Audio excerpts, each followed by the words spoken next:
Well, hi everybody. This is DearMamaSal and welcome to my kitchen. And tonight we are talking all about coping with less money in the kitchen. And that's a really important thing for a lot of us now. Times have changed and now the budgets are just a little bit tighter than they were before, and in some cases a lot tighter. And so what I wanted to do was to welcome you to my kitchen and show you that we can make changes and subtle ones and actually still eat really well and eat really healthy food as well. And that is really what this is all going to be about. I've got to think the word is plethora. It's a very big word. But I've got all sorts of gadgets plugged in all over the place here because I am going to attempt to show you 5 meals in the next couple of hours. Just going to go like a banshee, as Jody would say. And by the way, welcome, Jody. Jody, for those of you who don't know, is our admin, and she does just a great job. And any quotes that I might come up with here are ones that Jody has found for me. So I really want to thank her. You understand that coping is a learned skill. It's not something that we know at the get-go. Am I correct? How many of you go, yeah, I wish somebody taught me how to cope better earlier on. So what we've got is a situation where I decided I would buy something that was on sale, and that's one of the tricks of the trade here. And what I bought was, so you can see, it's going to go back in there in a second. I bought 1 pound, it's about 500 grams in Canadian terms, of minced chicken. And hi, Sharon and Isabel. Hi, Iz, good to see you, honey, and Sandy. What I wanted to show you is how many meals I can get out of that much food if I actually keep to portion control. That is the interesting thing. And then what I do to bulk that up so that it looks like more to me when I look at it. Okay. And so that is the challenge. I have about 5 things that I decided I was going to cook. I just want to put this back so that we've got that not sitting out in the thing. And then how I meal prep it as much as possible to show you how I make it look more interesting to me. Do any of you relate to that? So the things I'm going to do is I'm going to try and make some sausages. I can actually make some sausages, not try. I'm going to make a chicken bolognese rather than a meat, what do you call it? A beef one. I'm going to make a chicken one. I'm going to make a chicken macaroni dish. I'm going to make a chicken pot pie type dish, and then a chicken wrap. So 5 things. Is it possible? So a couple of things I need to start with, and then we'll get into the chit-chatty part. But I need to get this going. So let me show you what I've got here.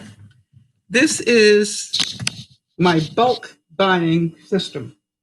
So what I've got here is some notes for you, which is cook in bulk if you can, and be really aware of portion control. All right. If you can do those 2 things, you will be able to eat not only for a lot less, but also a lot more healthily. This is my halogen oven. And what I'm going to do here is not have enough space, obviously. I'm going to turn this on, but I want to explain why. I have got going in here, just so that you can see. I haven't started it yet because I wanted to do it in real time. I've got a portion of macaroni. I've got a portion of chow mein noodles. I've got a portion of spaghetti. I have got a portion of brown rice. And I have got some vegetables that I've crunched up. Now, one of the things I do at the end of the week is I look at what have I got too much of in my, hi Sam, thank you. What have I got too much of in my fridge? All right. So when I do this sort of cooking, What I do is see what I've got lots of, and that's the stuff I want to use up. So these are all, and I'm going to talk about these portions in a moment. Here I had, just so you can see, I had too much zucchini, too much sweet potato, onion, pepper. I'm trying to see what else is in there. Carrot. All those things I had too much of, and that's what we're going to cook. So what I'm going to do is I am going to drain those. Okay. And then I'm going to put them in here. Now, for those of you who are not regulars, you need to understand I am not somebody who cooks with perfect sort of measurements. I sort of huck things in. So I'm putting in some olive oil, and we need it to have some salt and pepper. I'm just basically going to roast these vegetables. So they'll be ready to add to different things that we're making. And you're also going to see other things that I had too much of. I think we'll put some herbs in there. What do you think? How about some little bit of cilantro in there? I think would be nice, don't you? I'll probably add a bit more in at the end. But we'll just put a little bit in now just to add to the taste. And then we're going to mush it up. That well-known cooking term, right? Mush. So I'm just going to stir it around. And now, so I've got zucchini. So you can see zucchini, carrot, sweet potato, onion, some yellow peppers, and that's all just going right in there together. And I'm going to put that on top of here, like that. And then the reason I'm doing it in my halogen is so you can see that I'm doing it in real time right in front of you. I don't want some magic thing where you think I've done it in any other way. So I'm going to turn that on. I've got it at, I'm going to put it on about 375 in American, and I'm going to do that for about 20 minutes, and then I'm going to turn everything over. Now, while that's happening, I am going to be cooking some chicken for you. All right, let me see what the comments are here. Samantha saying, I'm pretty sure my kids confiscated my measuring cups a while back. However, it's worth doing. I don't even notice until my mother comes over. Yeah, you know, some of us cook by perfect amounts, and some of us just cook. And I am one of those people that just cook. So if you're a perfect amount person, go right ahead, work it out for yourself exactly what the perfect amounts are.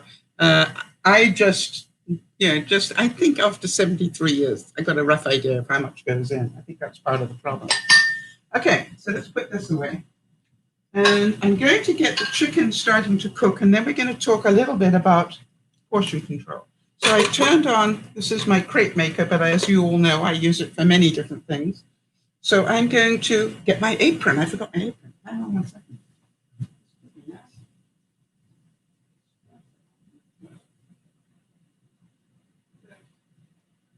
As I put on my DearMamaSal apron,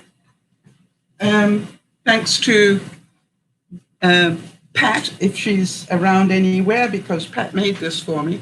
If you look very carefully, it's got DearMamaSal written here. Oh, that's interesting. Jodie's got a first quote for us, and it says, I don't cook from a recipe, I cook from my heart. I think that would be true.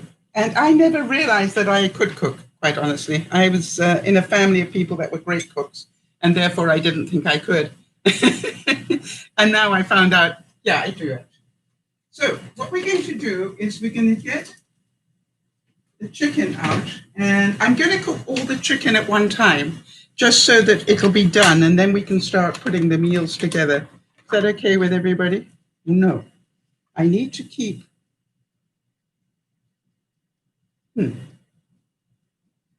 Let me think about that. I want to keep out one portion because I want to make the sausages while that's going on. Okay, fine. Got to think a bit here, people. You know, when you're cooking this many different meals. So one portion, just so that you know, I checked this out and I'll talk a bit more about it when I get to that part.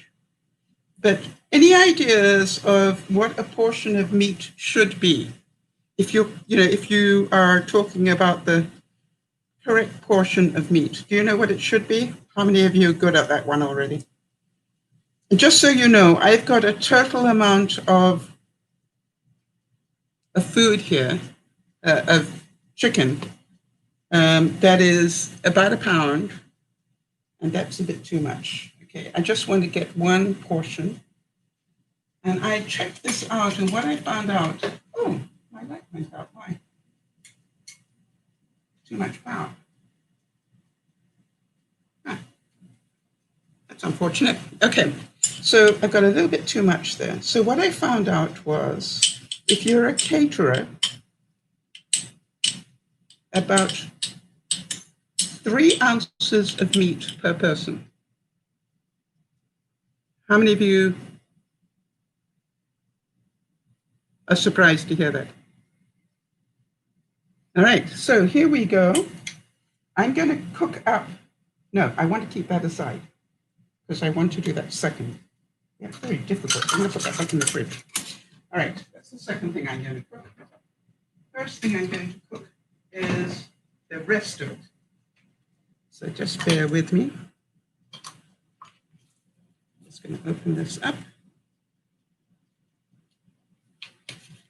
And I did check to see what the prices were, and I'll give you that information once I've got this lot going and I can look at my slides.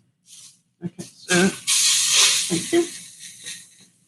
So here we have all but 1/3 of the chicken. And that's going to cook while we check that.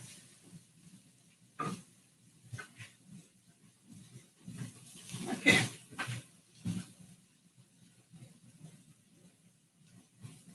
All right, so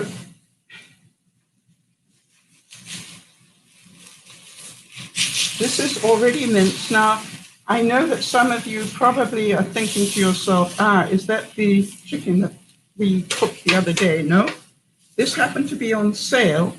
And what I do is every week, whatever is on sale is what I buy. And I put it into the freezer. But I wanted to just, I got 2 lots of this, not 1, 2 lots. So here we are. I'm just spreading it out nicely onto my crepe maker because that'll make it cook more quickly. Okay. It's not going to look pretty. Minced meat never looks pretty. But we're not worried about pretty right now. We'll make it pretty in a second. We just want to get it cooked. And once we've got it cooked, we can start playing with it. Okay, we'll let that cook a bit. So, oops.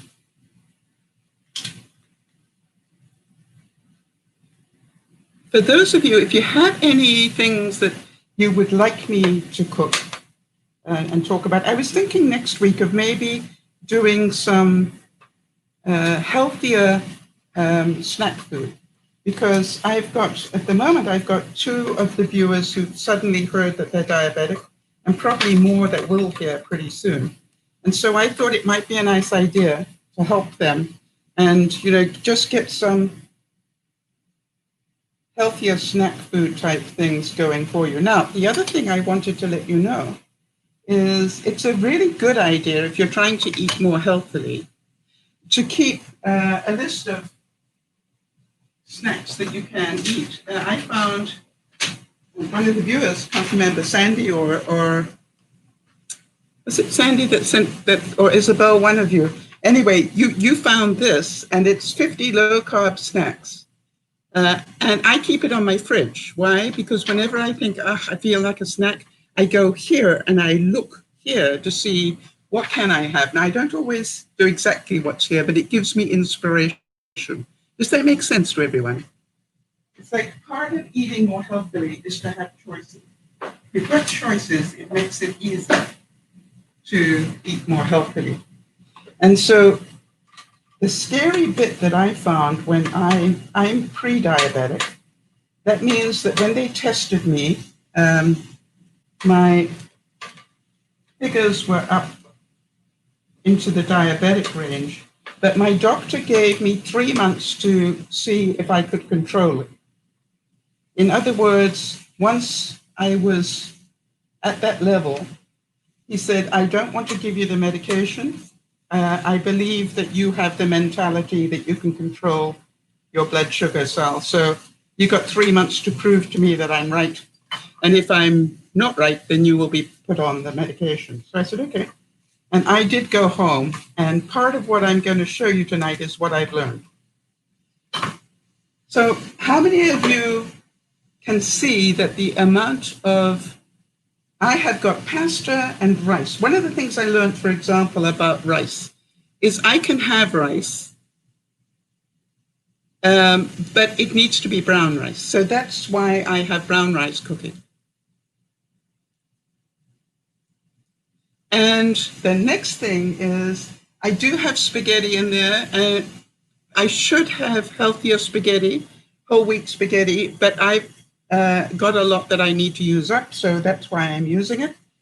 And then the macaroni as well, I found that as long as I keep to the portion control, I can eat pasta. And that is the trick. What is your portion control?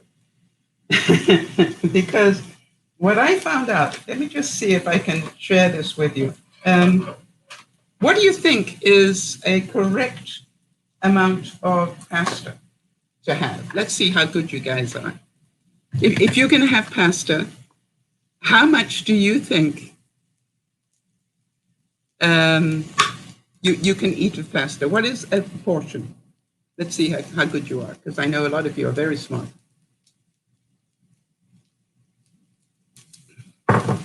Do you think it's 2 ounces? Do you think it's 2.6 ounces? That's a third of a cup. Do you think it's half a cup, which would be 4 ounces? Or do you think it's 8 ounces? Now, Samantha gives the answer that I would have given a year and a half ago, which is a plateful would be a very good measure. I love you to bits, Samantha, because, yeah, but I found out that wasn't true. Now, Samantha, I need you to take a really deep breath, because the answer is 2. Now, I've got a little bit more than 2. I probably got a third of a cup cooking away, but I found out that if I can keep my pasta intake to a third of a cup, it seems to work okay. All right, so this chicken is doing very nicely, just about done. And I want to show you what I learned the hard way. We're just going to let that brown a little bit. As I said, it's not going to look great because it never does, but what we're going to do to it will help. Sandy's saying, me too, my favorite food that I have to eat in moderation now. Yes, and that's exactly it. Jody taught me this one, which is, Sal, you can eat anything you want in moderation. Now, moderation does not mean a plateful. Yeah. And so one of the things that I did is I started getting meal prepping things, all right? Now, quite honestly, this turned out to be more food than I want to eat. You know, that's how I changed. And I had a thermometer there to see how hot it was. It's pretty warm in here, and I've got all the machines going at the same time. So what we've got, just want to see if I can get that light working again. Nice if I could.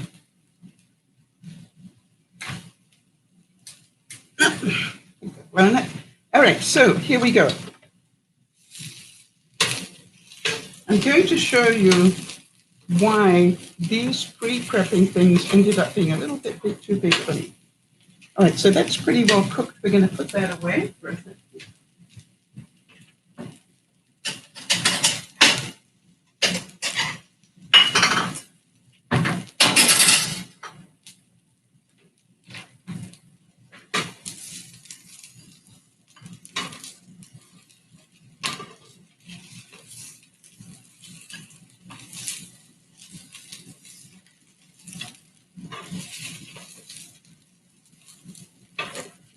And my next question, what do you think a serving of vegetables would look like? Just see how good you are on portions on vegetables. And I'm not doing that very well, am I? I can do this.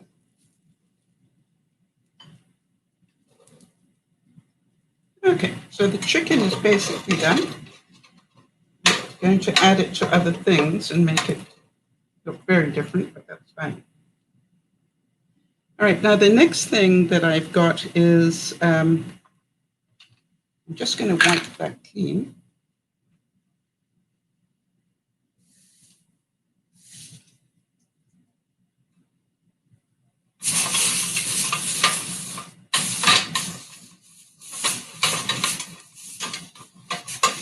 Most of it off anyway.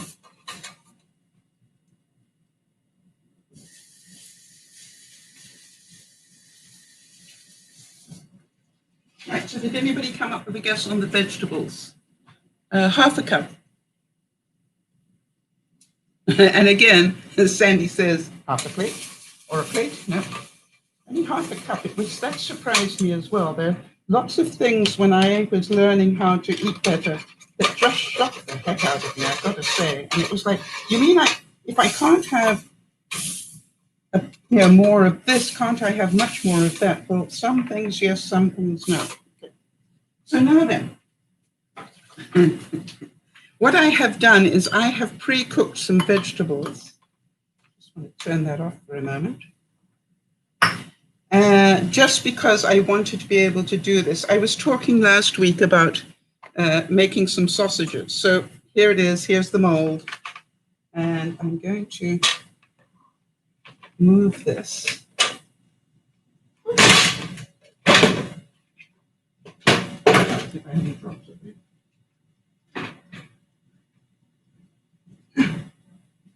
So what I'm going to do is just, can't work like that. All right, hold on 1 second, people. There we go. So what are we going to do is make some sausages, and for that I kept some of the meat out. I'm going to get that out now. I'm going to turn on my toaster oven to about 375 and turn that on. And then what we're going to do is mix up some good stuff.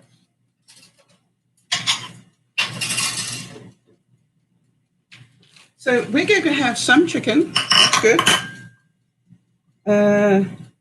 So 1 serving of chicken.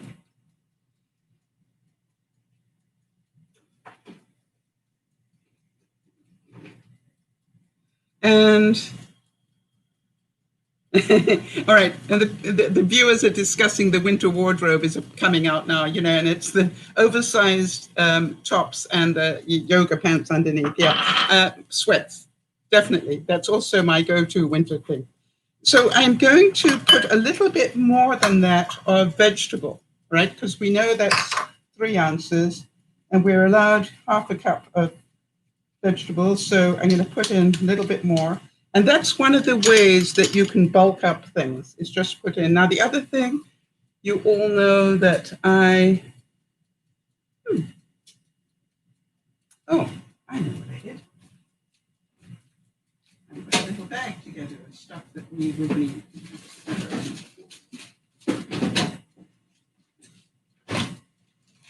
So I'm going to put in an egg.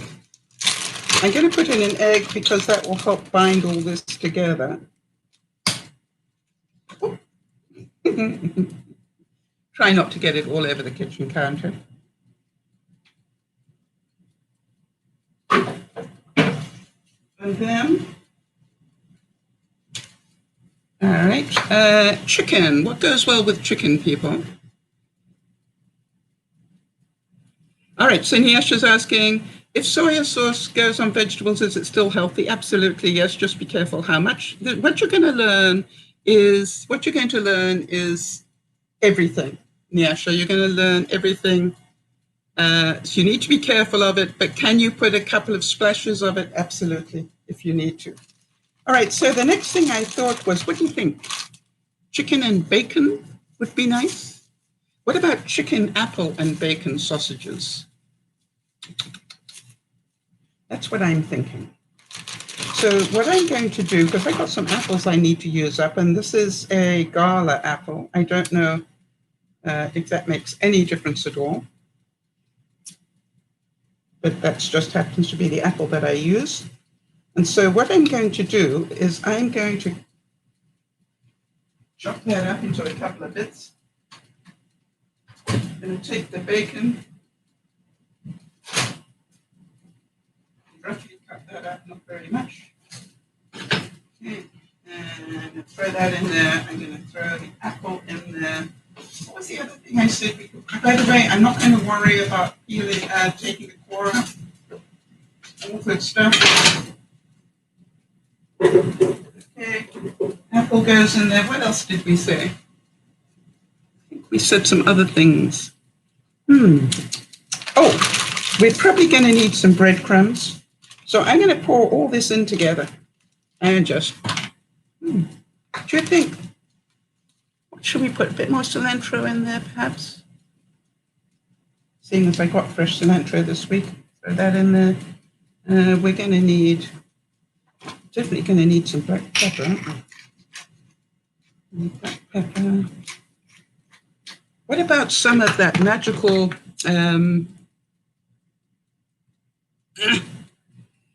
okay. This is some of the magical mustard that Jeannie sent me from Maine. Yes, I can. So I'm going to put in about a teaspoon of that. We don't want too much. That will make it really tasty. This is, by the way, this has got a little bit of molasses in it, so that's going to be sweet as well. And I think that will probably do it. What other herbs have I got here? I've got some mixed herbs. That's for, these are some of my homegrown herbs. So I'm going to throw those in like that. Okay. And now don't get worried about too particular. Yeah, about the bacon. Jodie's saying bacon is a food group. I absolutely agree. And it's also way better for you than you know. Jodie is reminding us that, Sam, it's the sodium. You're right. It can be beneficial because of the fermentation product. It's good for the gut. Yes. So, it's like anything else. A little bit we can throw in. Thank you, Jodie. I'll throw a little bit of that in. Okay, just a tad, just to give it flavor. All right.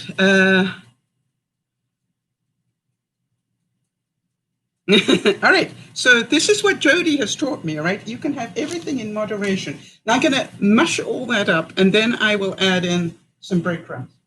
So first we're going to put it all in there. There we go. And then put the lid on. Lock it. Hope I get this right, people. I'm going to pulse it.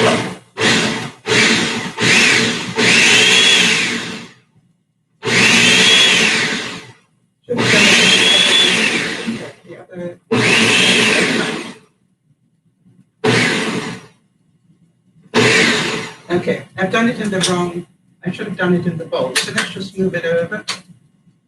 That's what life is like. I'm really new to this, it arrived today, so forgive me for not, I'm still in the learning process of what I can and cannot do.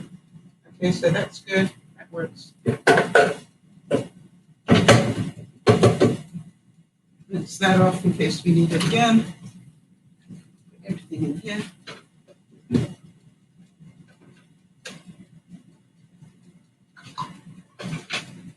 So exciting.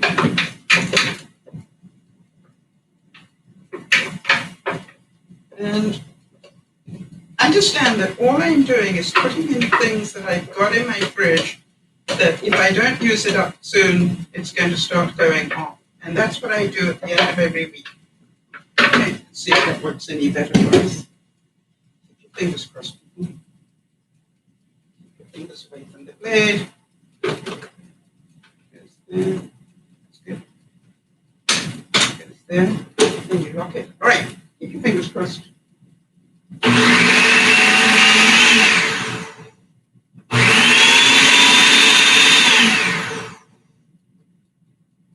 Push it down a bit.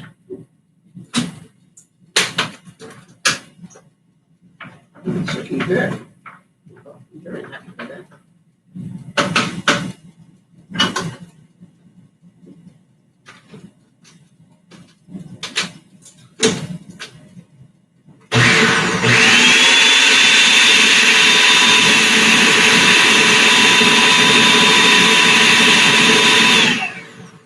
Now, I could have obviously probably added in all sorts of things, like maybe some tomato or whatever, but I didn't. So let's just go with what we've got. Be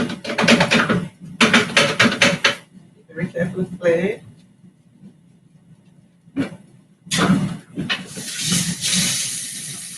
what I'm going to do, so that I don't accidentally pick up this blade later, I'm just going to rinse it off and just drip dry. I will put them in the dishwasher afterwards, but in case I need to reuse them or something, just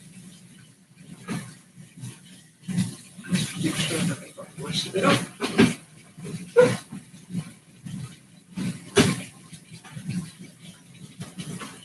Okay. Doable somehow.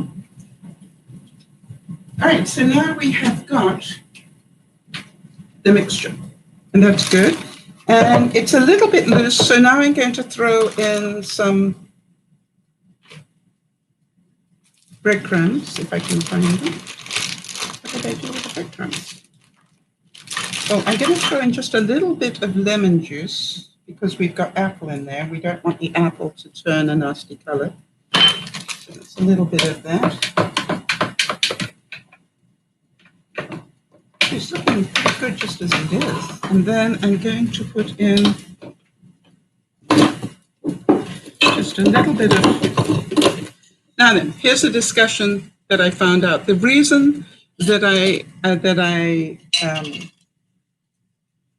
started to cook sourdough is that part of my learning, when I first was told I was pre-diabetic, part of the learning was that sourdough bread is much better for you than, white bread. So if you can have whole wheat, that's great. But sourdough, for some reason, is particularly good. And Jody will probably explain to everybody why that is. Oh, there's a big chunk of apple in there. We'll take that out and put that in something else. Okay, so now I've got a major mush. Okay, and what I'm going to do is I am going to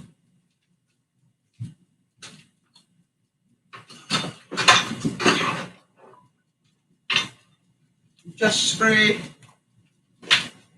these molds, this mold just a little bit, and then I'm just going to load it up. This.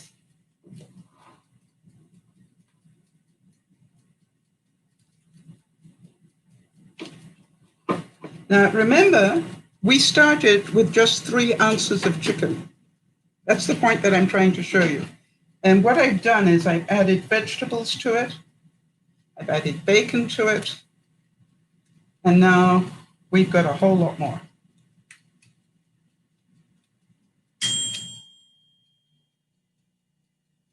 Yeah.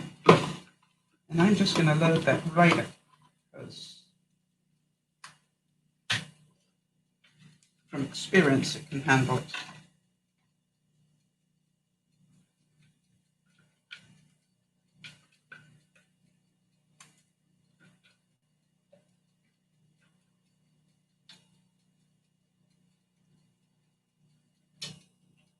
And if you're asking me questions right now, you understand that when I'm cooking, I can't read and cook at the same time. I'm not that clever. So we will get back to you. All right, so let's just rinse that off in case I need to put the again. And now all I'm going to do is put the top on it, goes like this. And now we're going to cook it. So there we go. This is now 6 sausages from 3 ounces of chicken. Now, why do I want those? Those are my protein bites.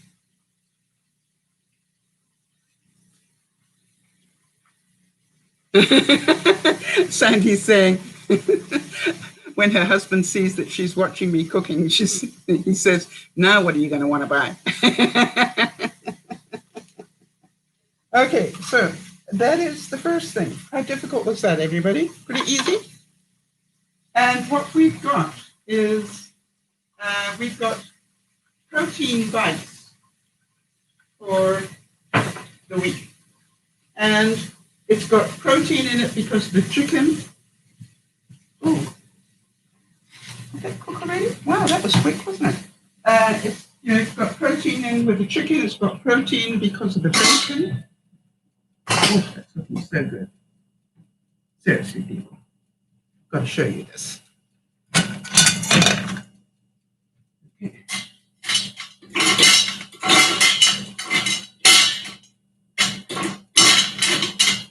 Getting it out is a bit of a challenge, but we can do it. I will not be beaten by a machine. There we go.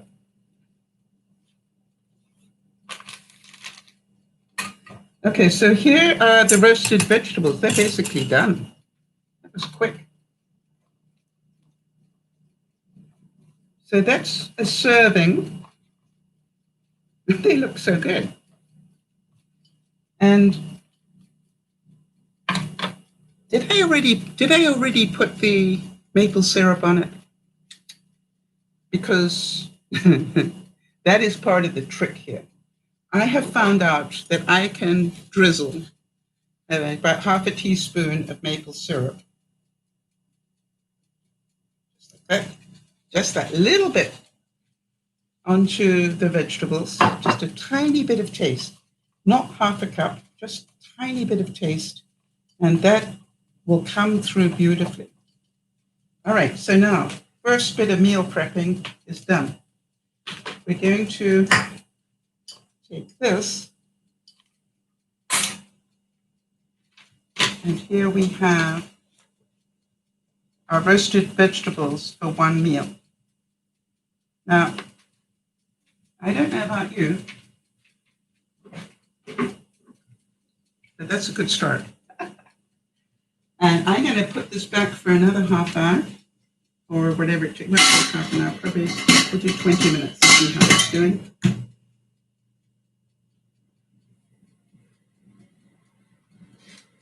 20 minutes. Okay, so we can wrap sausages up. Any questions? Done. Sausages, and we've got this done. Next one, chicken bolognese. So what do we put in bolognese, people? We need 3 ounces of chicken. Agreed? That's our next thing. I wonder if we can make 5 out of this. I hope so. So, just going to rinse this off because we don't need it. And my question is, if you were making beef bolognese, what would you put in it? And you're probably saying pasta sauce, right?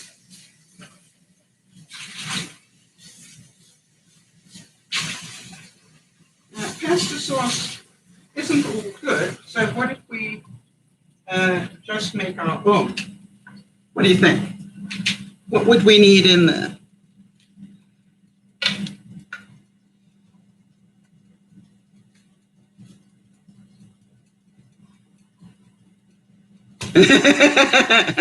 I love that. Sharon saying, because Sal can't cook and read at the same time, we can talk about her. You go right ahead, Sharon.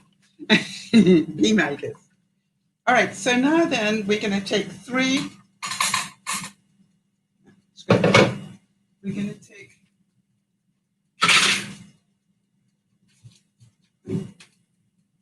just want to rinse this one. Guess we need it. I think we will. We're going to use the small one for the next bit.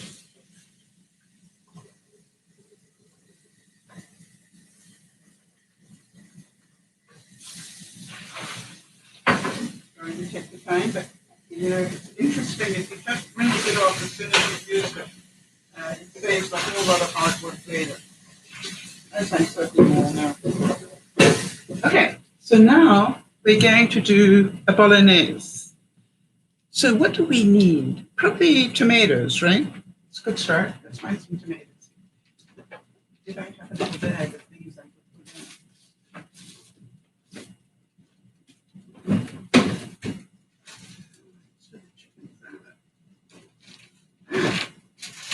This we're going to remind me to do this one next, please. But that's where the tomatoes are hiding. Okay, so do we want some tomatoes in our sauce for our chicken bolognese? So I'm going to put in some grape tomatoes. I'm going to put in a blade.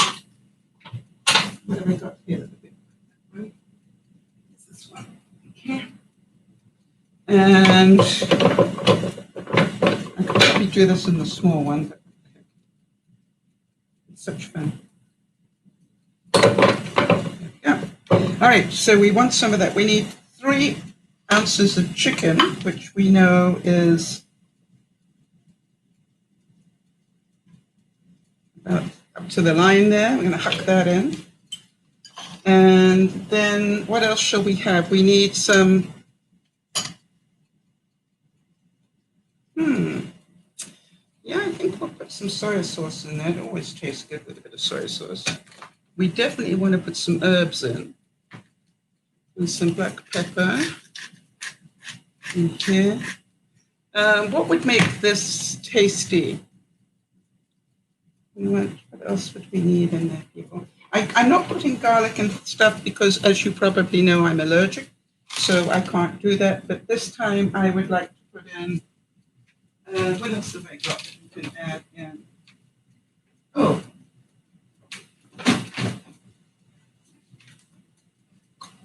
Somewhere here, that's still cooking, but we need to put some of that in. Or we can just do it the hard way. Let's do it the hard way. We're going to put in some more zucchini. We're going to put in some carrots. Okay, then add some pepper.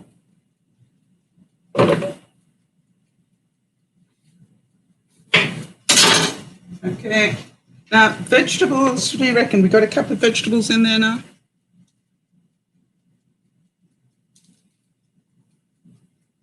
So that's a good start, right? Now, how you top it up is totally up to you. This is just what I do, so I know I've got a base meal going, and then I can add things to it if I want to. All right, let me scrunch that up, see what happens.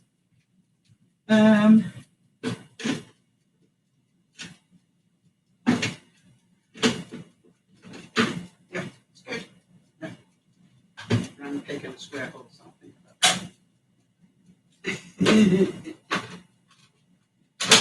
That's good. Perfect.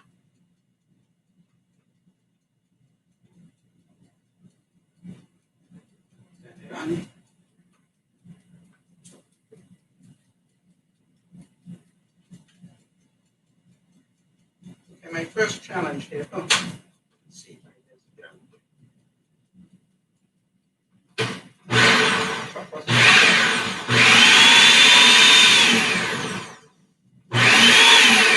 So now we've got the chicken and all the vegetables. And the question is,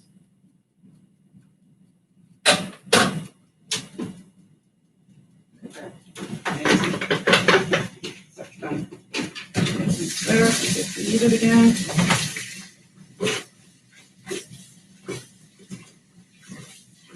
Remember, the whole point of doing this is to use up what we've got in the fridge. So that's all mixed up nicely, and I'm happy with that. I'm just going to put it in a container for now.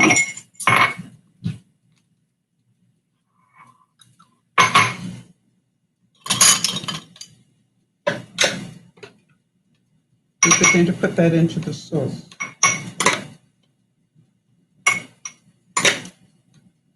So we started with 1/3 of a cup, and we've now got with the vegetables in it, we've now got a cup. So that's awesome. But can you see that this is increasing the use of your vegetables, which are good for you? So that's the base of another meal, which I'm just going to cover and put in the fridge for now until the pasta is ready. Now, will I still put in some pizza sauce? Probably will do that. But then I'll show you what I do with the rest of it. Okay, so there we go. That's ready for the bolognese. Like that. And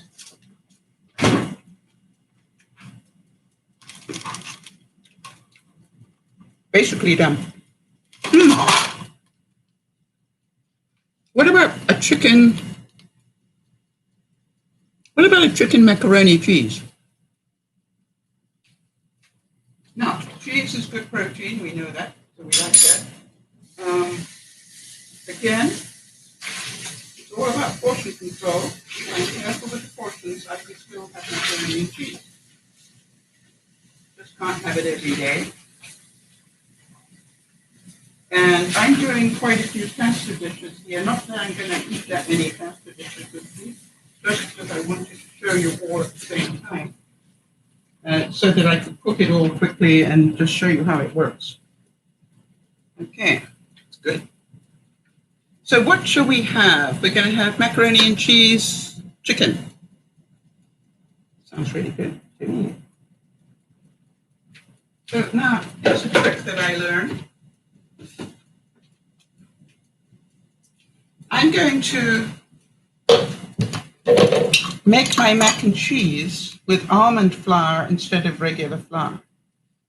That's one trick that I learned. Now, almond flour is expensive. So if you can't afford to buy almond flour, I totally understand. All that I do is I'm constantly looking for better ways to get the bad stuff out of my diet. So I'm just going to put in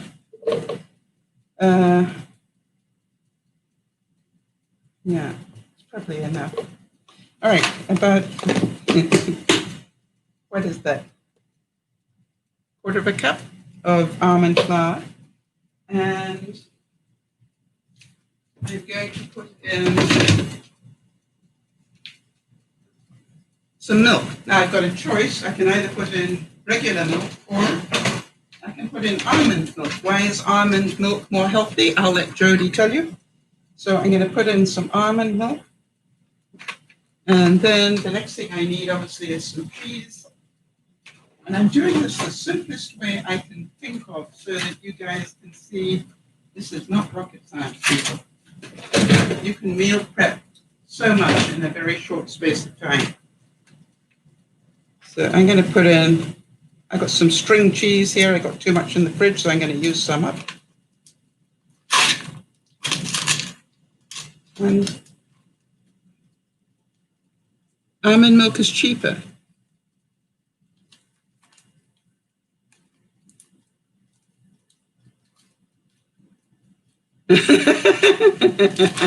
Sandy's saying about the mac and cheese, she had homemade mac and cheese, but it was not the perfect portion. No, and you know something?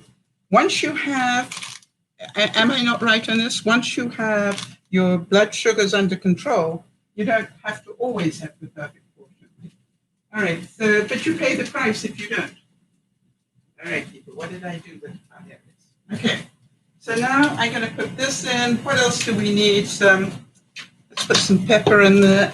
It's always good for us. Again, I might put all sorts of things in it later. I'm probably going to top it with tomatoes and then, you know, some more cheese. I'll show you in a sec. But basically, this is all that I'm going to do to make a mac and cheese. If I can get the top on properly. There we go. All right.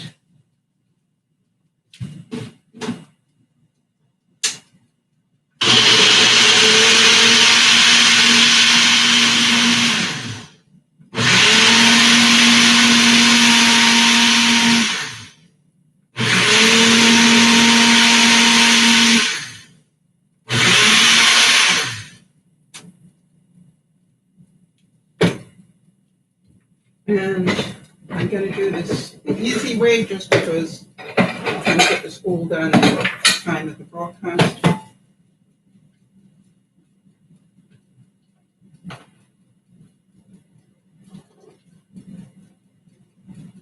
And what I will do is I will mute it when the pasta is ready. Just before I put it in the before.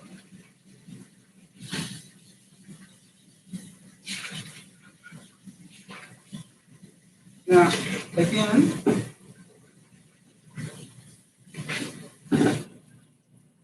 the reason why I cook like this is because the portions are right. And, you know, I now know that when I go to have mac and cheese, I can't go back for seconds, right? And that's why I cook like this. But it looks like the pasta's nearly done. The rice is going to take longer, but that's okay. So, yeah, we're looking pretty good here with it. Woo! Some of it's even, the chow mein is coming out of the top. So that's definitely done. Such fun to do it this way. So let's do this. Let's get the chow mein out. That's going to be very hot. So where's that grabby thing? Oh, there you go. And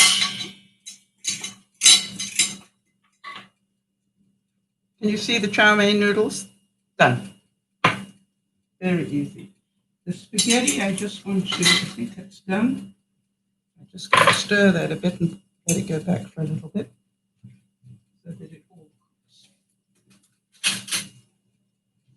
We're not looking for perfection here.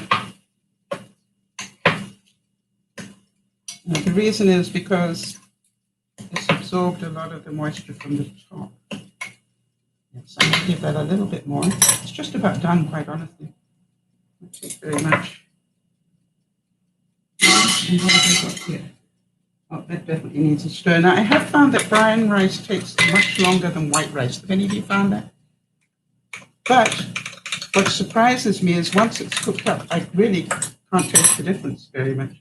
It's a little nuttier, but it's much healthier. Jody will give you the input on that one. But, you know, it's just much better. So these are my vegetables I've got here. And this is the macaroni. Good. And that's cooked. And then some. So we will strain that off. Overcooked, in fact, but that's okay. You're getting the idea. That's all I really wanted to do, is to give you the idea. So let's strain that off.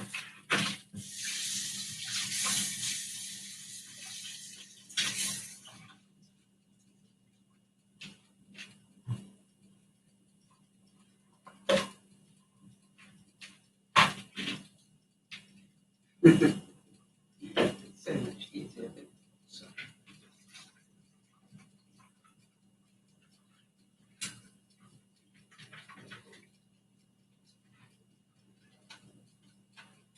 So now,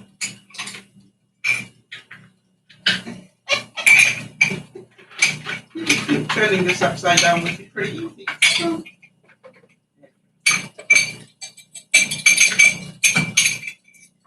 So that is a portion of macaroni, and it's not very much, I've got to tell you. And it's the little cooked. Just rinsed out some starches, making it even better for us. Yeah, there for now. And what I'm going to do is just get a container. This. Put in the macaroni, and really, when you look at it, everything counts. It's one portion is not very much. Okay? So again, how are we going to bulk it up?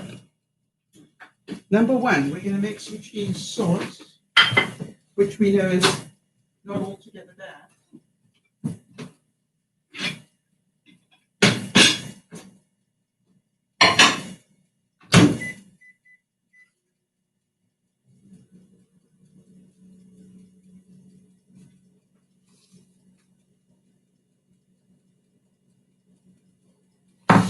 And while that is quickly going, got the rice and spaghetti still in there, right? And we've got vegetables here. Lid back on the rice. And the lid back on spaghetti.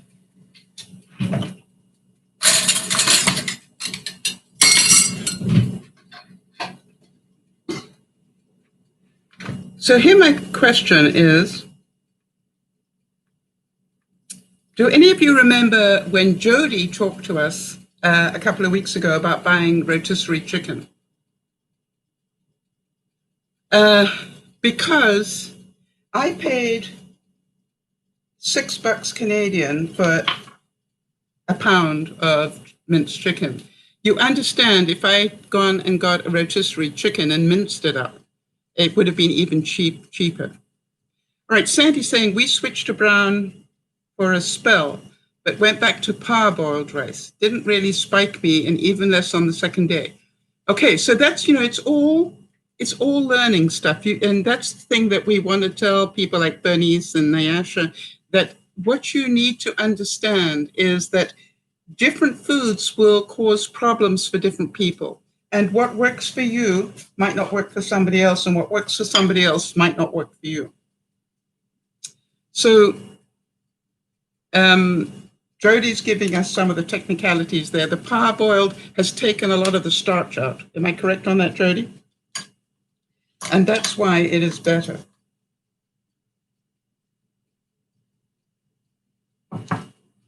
So what I'm going to do with the mixture here that I've got, now remember I used almond flour, not regular flour, and almond milk, not regular milk. I'm just going to put that back, and I'm hoping that it will burn up a little bit more. If it doesn't, I'll add a little bit of regular to it. So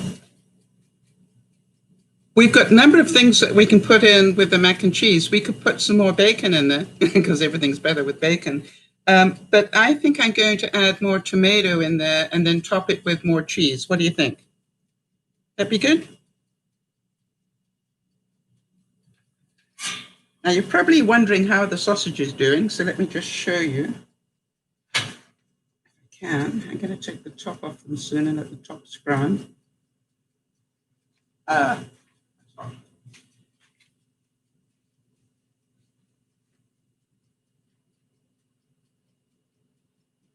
So they're cooking quite nicely, and I'm just going to let that top brown because then I will turn it upside down to finish. So that's cooking while we talk. And the next thing I want you to do is a chicken salad.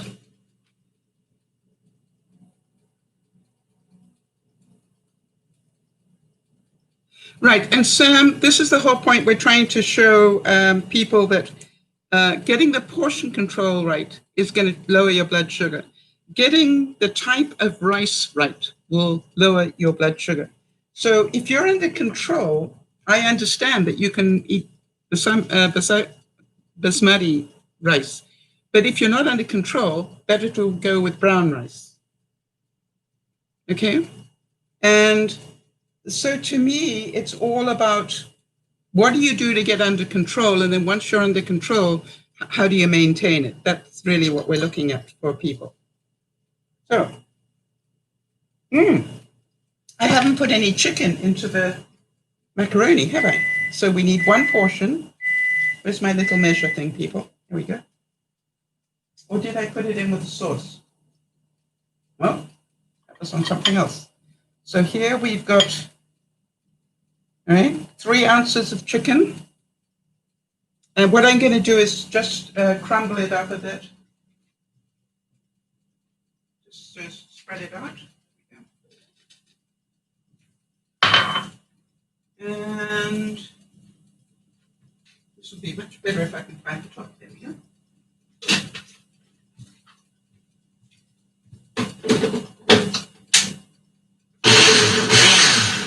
That was really hard.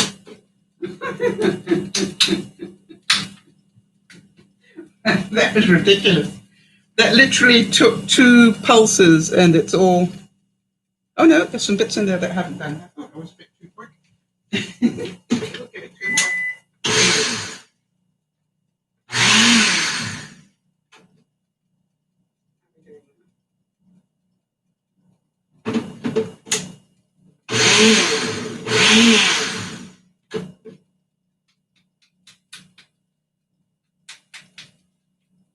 Yeah, that's good. So I'm going to crumble that into there.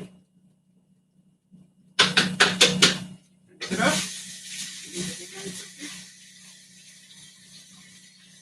Okay.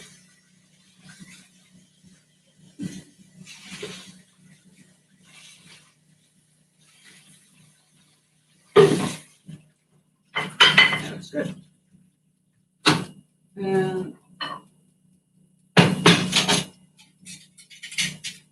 Now, this has not thickened up enough, so I'm just going to add a little bit of regular flour to it just to thicken it up.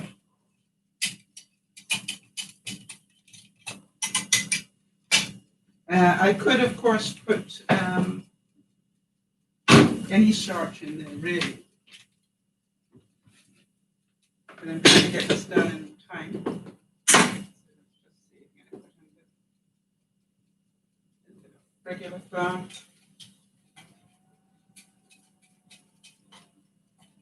And of course, boy.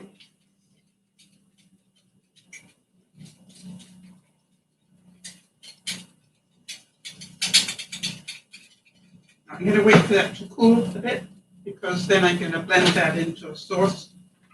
Obviously, putting the flour in. It's a little bit lumpy, not too bad actually, surprisingly. But it definitely did the job that I wanted it to do, which is to thicken that back up. As you can see, that's a lot thicker now. Actually, it probably is enough. I'm still going to cook it a bit, so I'm going to put that in just as it is. So I'm just going to put that over the top. And then we'll mix it all together.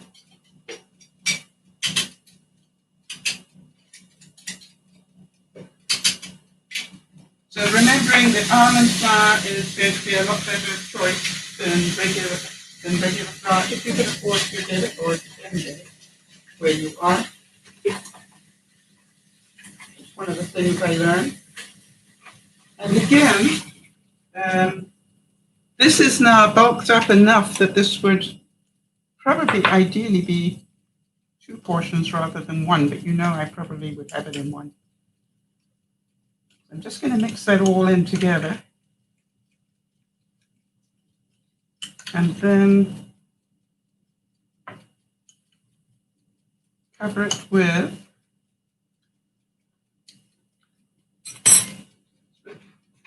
I'm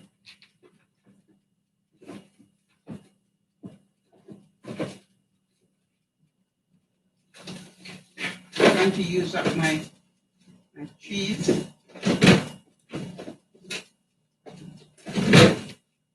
Too much string cheese. So I'm just going to... I actually make little cheese snacks for myself. Like that. But what I'm going to do is just use those up.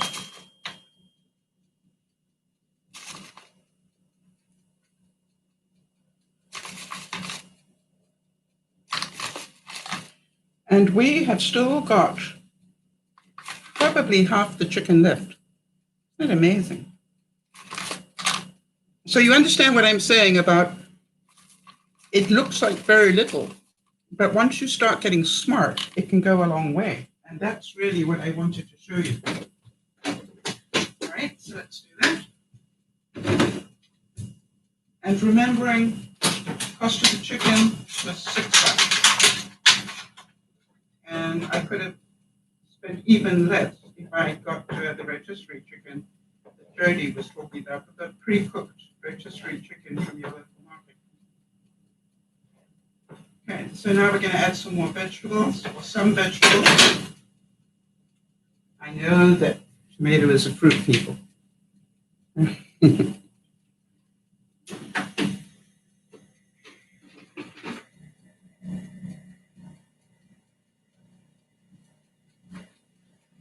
good.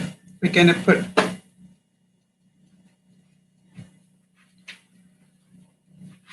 this back in to cook a bit.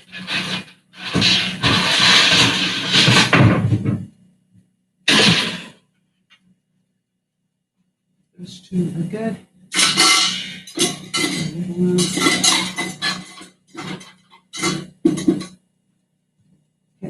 Okay.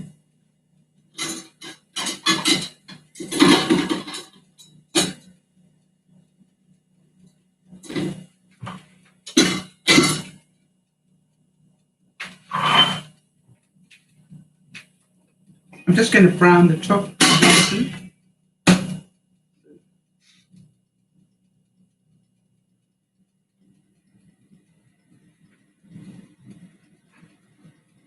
Pretty darn easy. So the chicken macaroni is done. We can do this. What about the sausage thing? Bread pan. Do you want to know what I use? Oh, well, you know what I use. There are a number of different things. Have you seen these? It actually comes in one thing that is 3, and I cut it into 3 individuals. It comes in one like this, so you can make 3 small loaves. And I found them really useful for feeding one person, right? They make just a nice size loaf. The other thing is, I use my cloche, right? So, Sandy, I am so proud of you. But you don't need to have a special bread pan to cook bread. But if you do, the trick I was talking about today, and I want to tell you, when you got this one mastered, it's going to make you so happy, is I make 6 rolls, but I put them side by side and let it come up as one loaf of bread, and then I take that loaf of bread to my neighbors, and then you just pull it apart when you get there.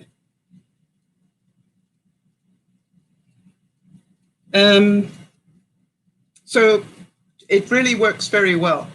I'm looking forward to seeing the pictures. Now, the other thing is, Sandy,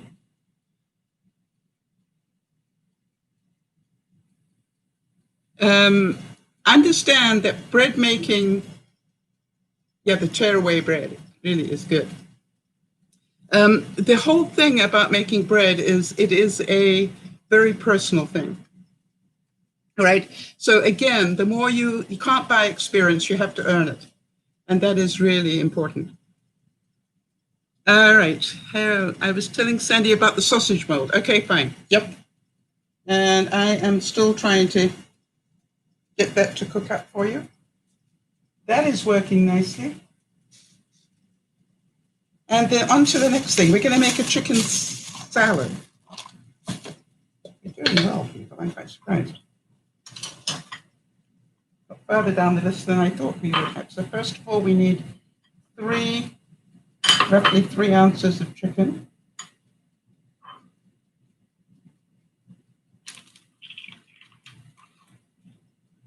Oh, I know what that is. All right, so we're going to do that. We're going to obviously be munching that up again.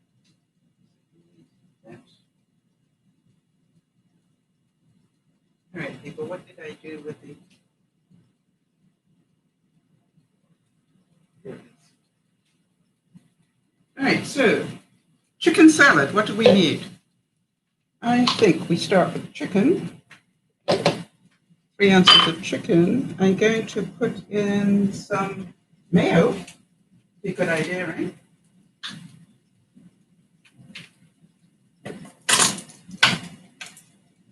Mayo's good for you.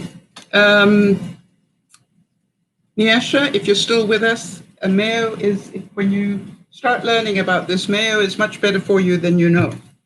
So it's a good fat. So we got mayo. We're going to put in some Keep adding the vegetables, remember. Okay, put in some peppers, yellow pepper. We're going to put in some zucchini. And we're trying to use up the carrots and tomatoes.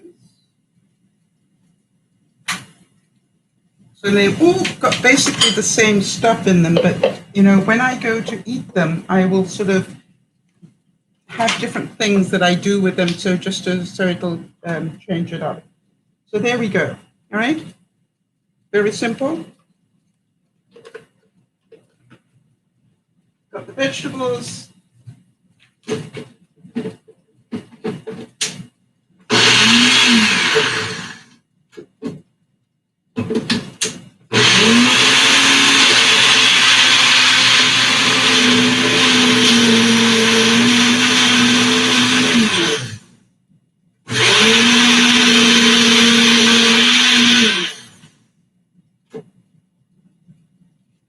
Now, one of the things I've also got too much of at the moment is plum sauce. So when I put this out, I'm going to just give myself a treat of a teaspoon of plum sauce in here as well.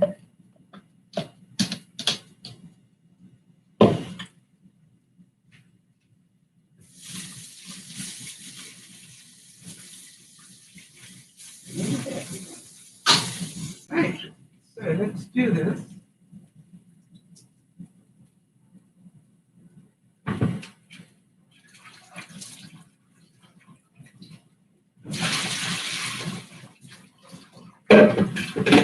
Remember, we started with just 3 ounces of meat for each of these meals, and that's the important part of it.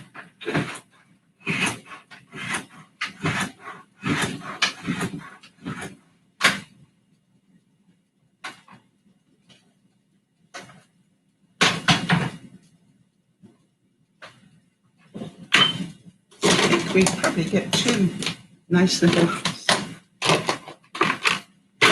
I'm going to make 2 chicken salads. Are you ready?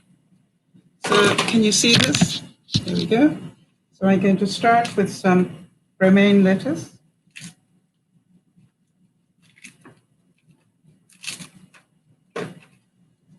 And I love romaine because it's crunchy. And I'm going to add more there. I'm going to add some carrot because you know I'm trying to get rid of the carrots in each one. Okay, that lettuce I will put back in the fridge. And then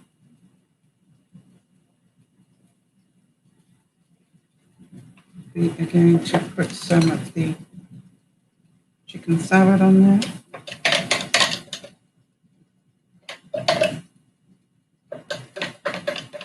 Now you could also use this as a dip, obviously.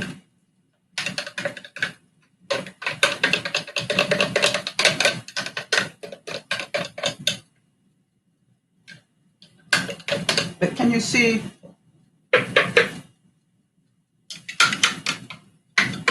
Without a lot of work, here's another meal.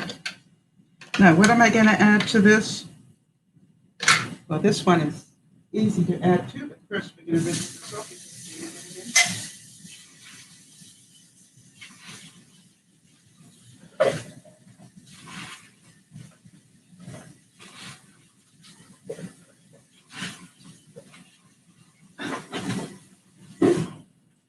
Okay. So let us think. What do we need? I don't know about you, but just not the same without some celery on a chicken salad. So let's put some celery on.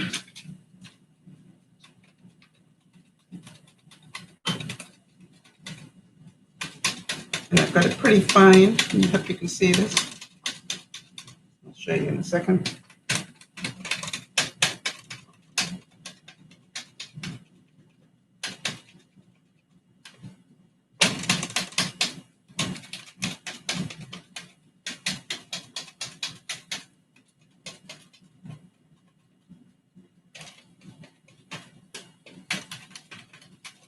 Oh, well.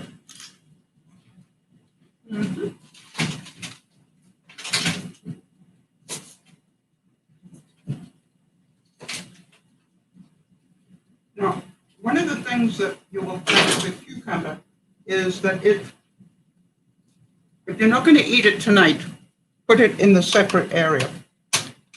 And the reason is because it goes soggy more quickly.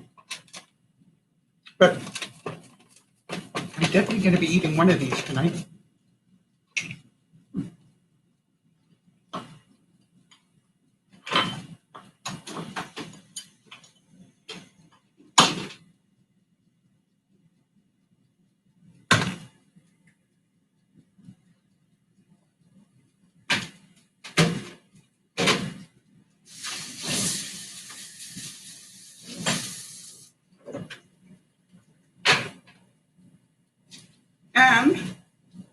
And how many of you can see that that's turned into a meal? What I would also do here is boil up a boiled egg and put that with this. Okay? And I've still got chicken left.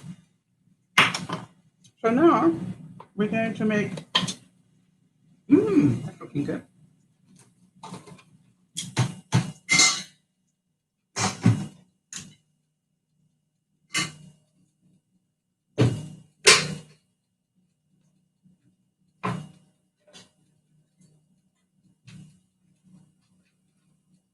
So what do you think, people? Okay, not difficult. Or just bit by bit.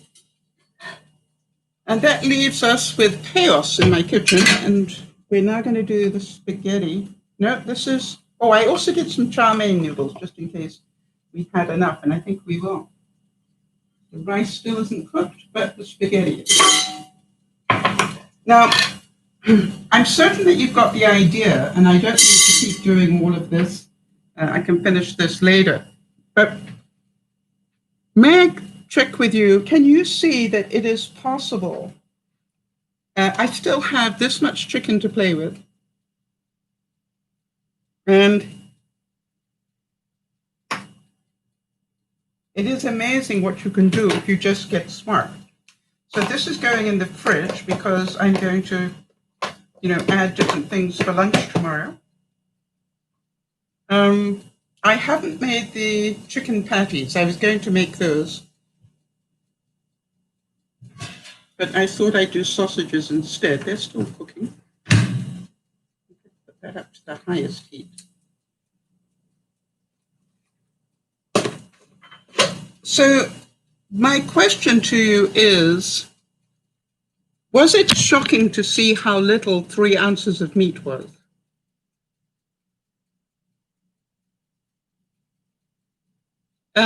Because to me, that was the interesting thing. It looks like so little. Now, I got a couple of tips for you. I'm going to put these all in the fridge because I think I've done more than enough cooking for one thing. You've got the idea. I will continue this food prep later when I try and tidy up my kitchen. But I just want to put this away for now. I've got a lot of stuff that I want to give you that will help, I hope. Great snack. So here's the thing. If you want to save 50% on your meat bill, how are you going to do it? Give me some ideas.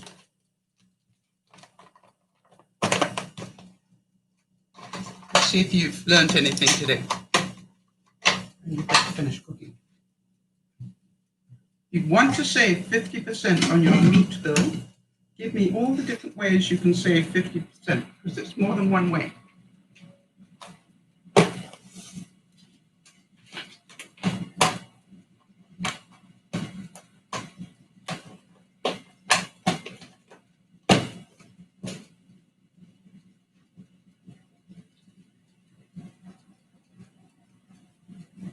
And I'm going to give you my list of how I save money on my meat bill. Here is the thing. Number one, I buy meat that is on sale. That's one way. Right, Kez. Hi, Kez. I didn't see you come in. Kez is saying buy cheaper cuts for stews and things. Absolutely. If you've got a slow cooker, a really good way to save money is to buy the cheaper cuts of meat and cook them in your slow cooker. And you will have, especially with the fall. Yes, Jody's adding. Remember that it may look like less meat, but you can bulk it up with vegetables, which are good for you. Yes, exactly, Nyasha. Add the vegetables because the vegetables are good for you. By the way, Nyasha, you will find out that not all vegetables are equal. All right, some vegetables are not as good for you as others. But you will learn that as we go along. We'll help you with that. So that is another thing. Remember, I added bacon to the chicken and just made it, because bacon, I put the bacon on sale as well. So I just added up. And by the way I store bacon, just so that you know, when I buy in bulk, and then I roll it into 2 pieces of bacon at a time, and then it's got wrap around it. So to me, 2 slices of bacon is a portion. Does that help anybody? And so I can literally, if I want to cook for 3 people, I'll just take out 3 pieces. If I have 3 men, I will take out 4 or 5 pieces. You understand? It's just like, it depends who you're cooking for. So it makes it really easy. And to buy it in bulk, and I buy the thick cut, because I find I get more, I like the thick cut bacon. The other thing that I would recommend, I need to just go get something.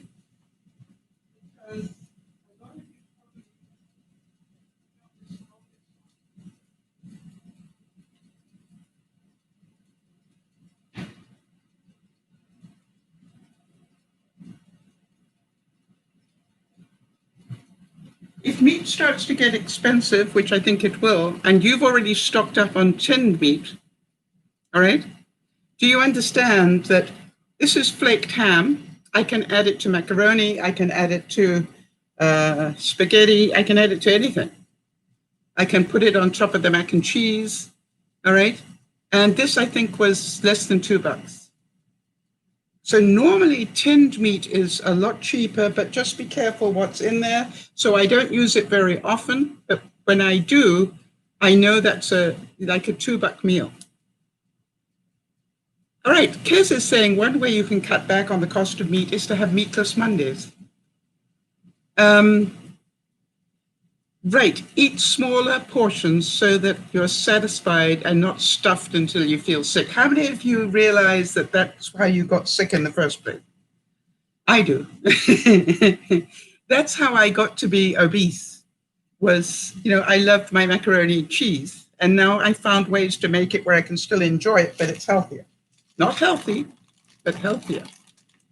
And that's what I'm constantly looking at. How do I make this healthier for me? Good. And again, I repeat, I had to get my blood sugars under control before I made those choices. So the amount of meat you put on your plate, how many of you realize that in North America, the amount of meat we put on our plates is pretty disgusting?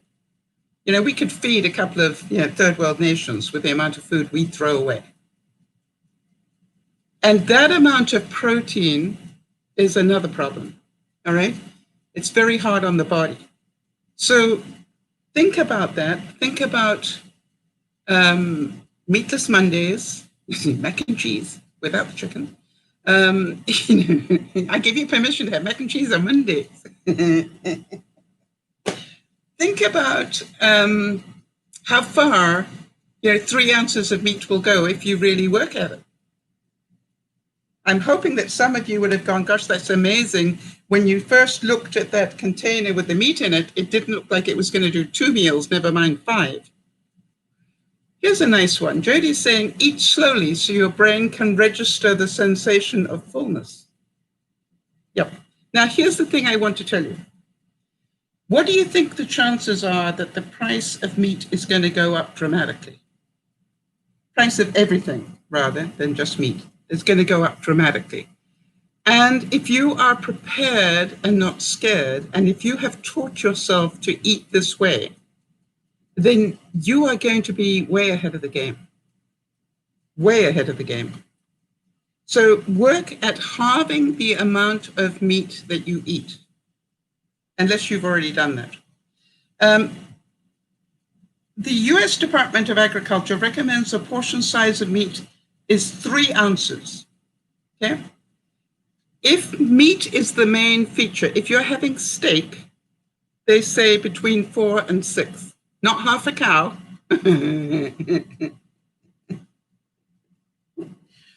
But they do say, actually, a steak or a chicken breast can go up to 6 to 8 ounces. I would say 6 for a female, 8 for a guy. So when you go to cook and you're making a meal, check the catering allowance. You know, because caterers, when they do their calculations, they know that the average person should eat this much. And that's how they work out how much to cook. And how many of you are going to start doing that now? And you will be surprised how much less you use. How many of you know I've saved a lot of money by using up these vegetables in this way? Don't have to eat it all this week. Some of it will go in the freezer. But the truth is, I have used up this week's vegetables without throwing any away. Kez is saying, I've seen that you can get plates that have drawings on them of portion sizes. Yes, only a palm size of meat. That's right. If a steak should be no bigger than this. When I buy steaks now, I automatically cut them in half. I eat literally half of the amount of steak I used to eat. Now, I don't mind telling you that if I go out for dinner with Benji, those were the days. Remember when I could do that? I would take half a plate of steak. Right? He and I could eat that very easily. But you know, that's the celebration size, not the regular size. The other thing you need to remember is when you're cooking, how much do you think you lose between the weight that you bought it at and how much weight you end up with? And I'd like you to think about that, because you're going to have to cook more than 3 ounces of meat to end up with 3 ounces. Does that make sense to everybody? Because there's shrinkage. Any idea, roughly, how much do you think food shrinks when you cook it? Especially meat. Have a guess at that. What percentage will you lose on average?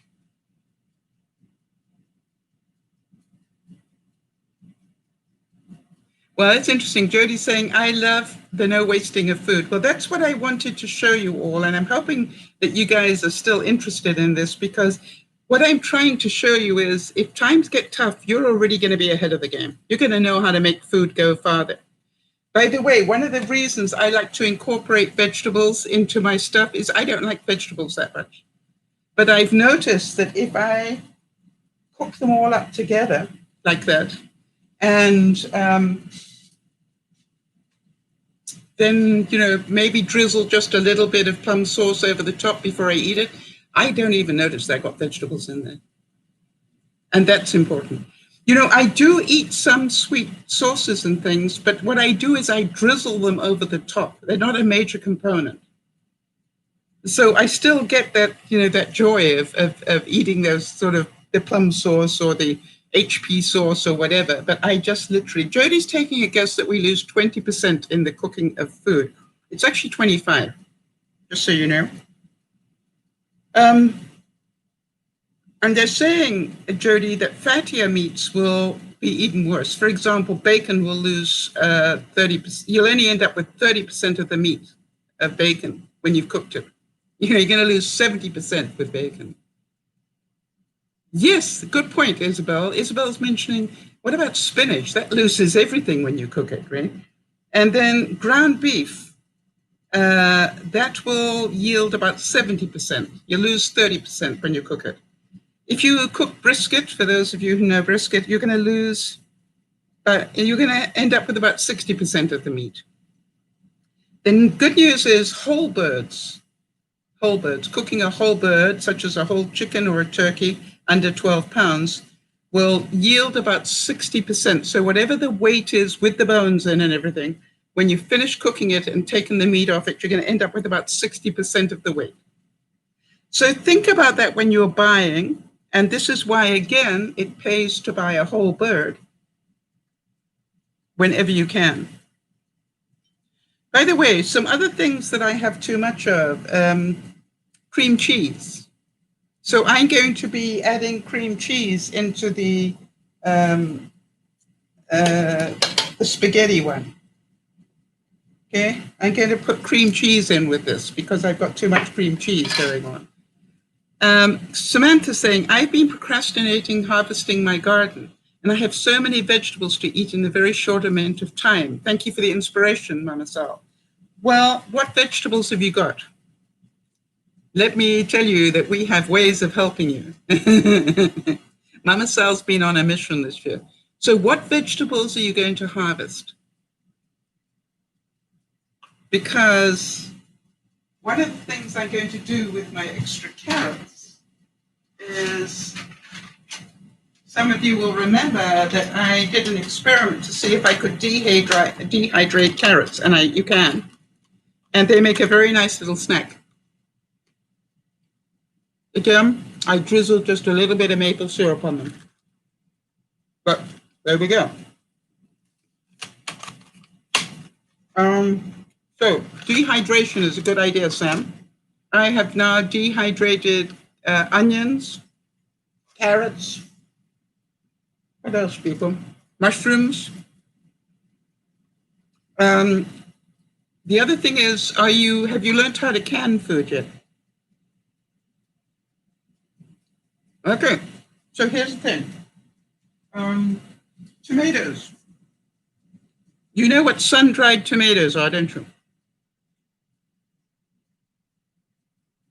These carrots are so good. I've forgotten I had them.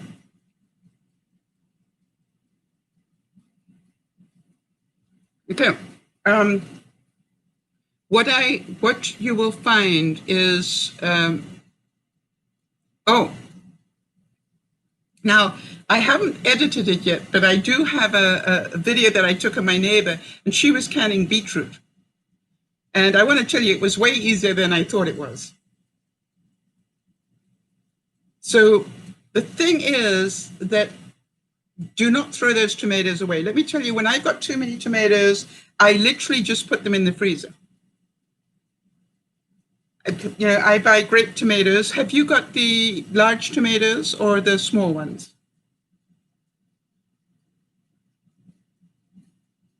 So if you've got enough room in your freezer, freeze them. If you haven't, then dehydrate them. And they take up far less room, and you can still use them in soups and stews. Do I have any?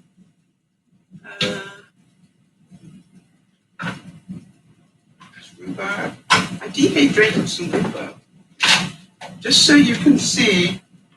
I didn't use that. All right, this was dehydrated pepper. This was dehydrated mushroom. Just the grape ones. Okay, so wait a second. I wonder if I've got it in this one. Yeah. Okay. I just literally chuck them in the freezer like this. Okay, and then whenever I need to, to make a bolognese sauce or something, I've got fresh tomatoes. You'll be surprised how well that works. So I don't waste any of my, as they start to go off, I freeze them. When I say start to go off, they have a prime time. And at the end of the week, if I haven't eaten them, I freeze them. Okay, there you go. What else did you say you've got? What else did you say? Zucchinis. Zucchinis, again, think about dehydrating them. Use them in dips and sauces and stuff. People will never know you've got healthy stuff in there. Cucumbers, use them for Cucumbers, use them for smoothies, green smoothies, and freeze them. Or just mush them up, freeze it, and then freeze it in ice cubes and put the ice cubes in your smoothies.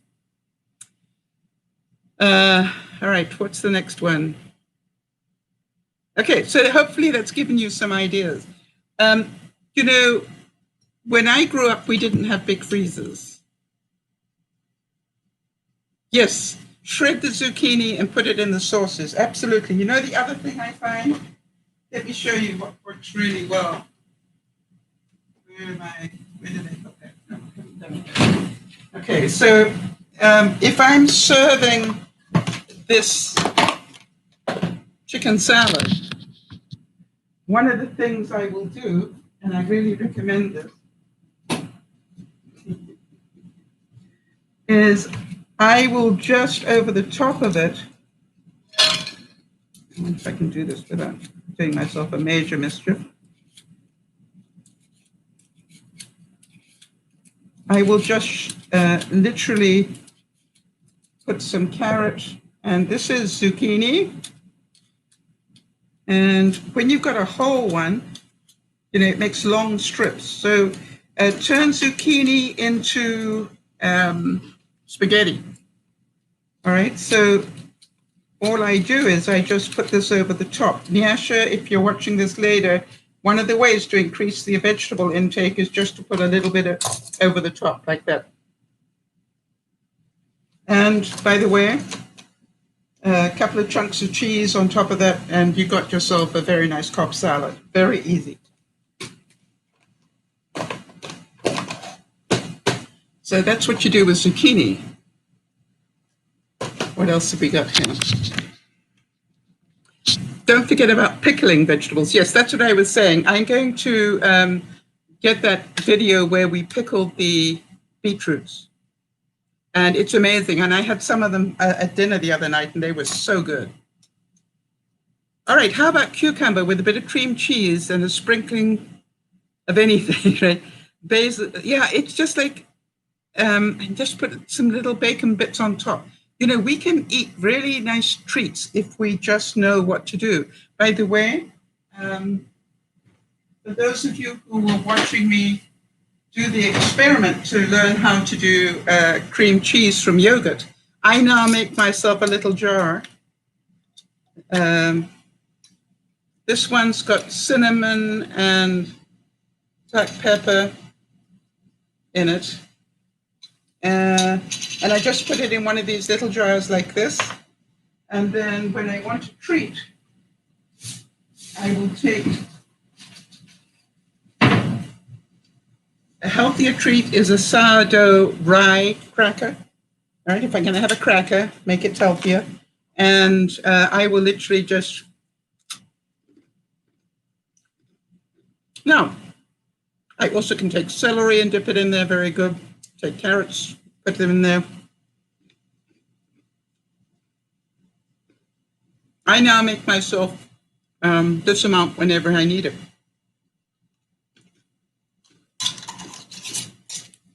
I'm going to save myself a fortune on cream cheese.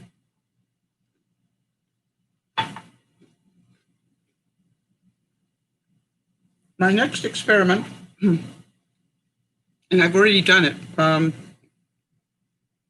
I made cream cheese from regular milk, not goat's milk. All right, so we ended up making a lot of meals, and a lot of them still to go. The rice is now nearly cooked.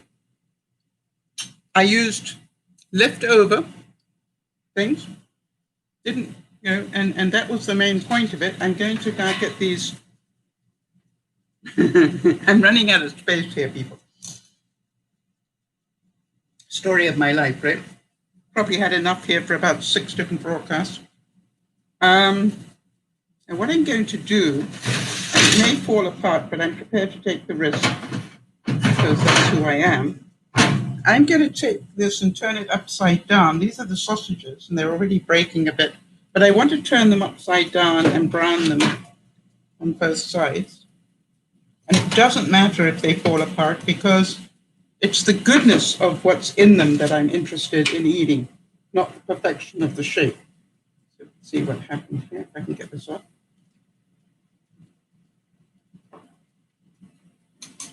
Some things are easier than others, people. You noticed. This is why people don't do it live. Yeah, the sourdough Wassa crackers are awesome. And you know, there you go. Breathe, breathe, Sal, breathe. Okay, not perfection, but half of them work. And certainly everybody will be glad that half worked. And the goodness is still in those, but let me just show you. So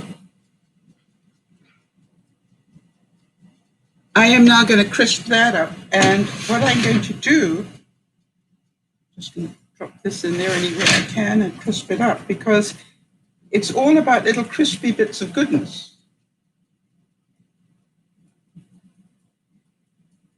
And this is what I call, when I want a snack, I can take a protein bite. What have we got in here? Vegetables, chicken, apple. All right. So it's just a little healthier snack than eating whatever I would normally eat. That's what I'm working on. So it's not about anything other than making better choices. I'm now going to crisp that up a little bit. And then we are just about done. I was trying to figure out, not much. All right. So we got protein bites. Yes, Jodie's saying she made hot chocolate today with almond milk, cocoa powder, vanilla, cinnamon, and Splenda. Absolutely. That's what we are learning to do, is create better things. Now then, how many of you know I was a little fearful about trying to do this today? But my question is, did it help any of you? Because remember what I said, one of the interesting things about dealing with life is it's full of challenges, and you can either say, no, it's too much to do, I'm not even going to try it, or you can say, let me see if I can do it. And that's why I want to give Nyasha a big round of applause, because to suddenly find out that she is diabetic, we all know, those of us who've been there, we all know what that feels like the day you get that told to you. But you know, what I wanted to make sure that she understands is a lot of us, a part of DearMamaSal, are doing that on a daily basis. So we have lots of knowledge to share and lots of knowledge that we can help with. So one of the things, Nyasha, you might want to learn how to dehydrate food. You live in a wonderful climate for sun-dried anything, all right? You're going to be able to make sun-dried, almost anything you want to, because of the temperature that you have where you are. And I want to tell you that this I just did, the natural sweetness of the carrots came out. I did drizzle a little bit of maple syrup on them.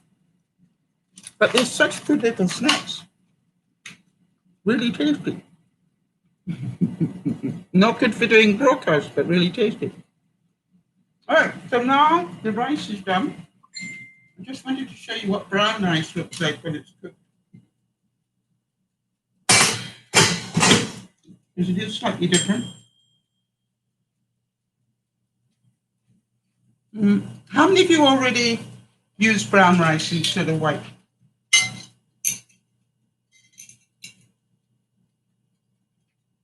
Pray I don't drop this, people. But you can see it looks just like white.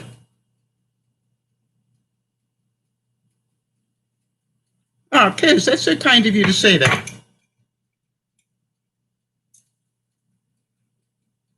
So,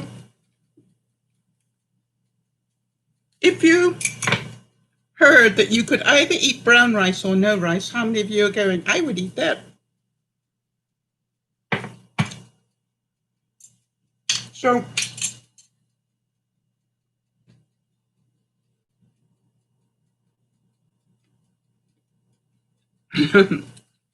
thank you, Jody. Jody's saying, it was a marvelous example of what can be done with 1 pound of ground chicken. And also that meal prep is important.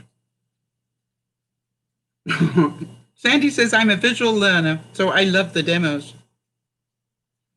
Well, Samantha saying it's been a fantastic broadcast, Mademoiselle. Well, quite honestly, After the broadcast I did last week, I thought it was a dog's breakfast, and I thought, well, maybe I shouldn't be doing these because I try to do too much. But what I'm hearing is you're getting benefit.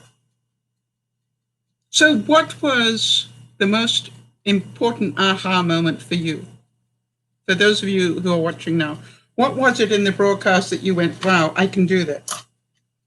Or I had no idea that that was a portion. Now, you do understand why people do not do these things live, right? Last week, I think it took me nearly a day to clean up my kitchen. But if you're telling me it helps, it is wonderful. Ah, good, Beth. Glad to hear it. So what was the most important aha moment for you guys?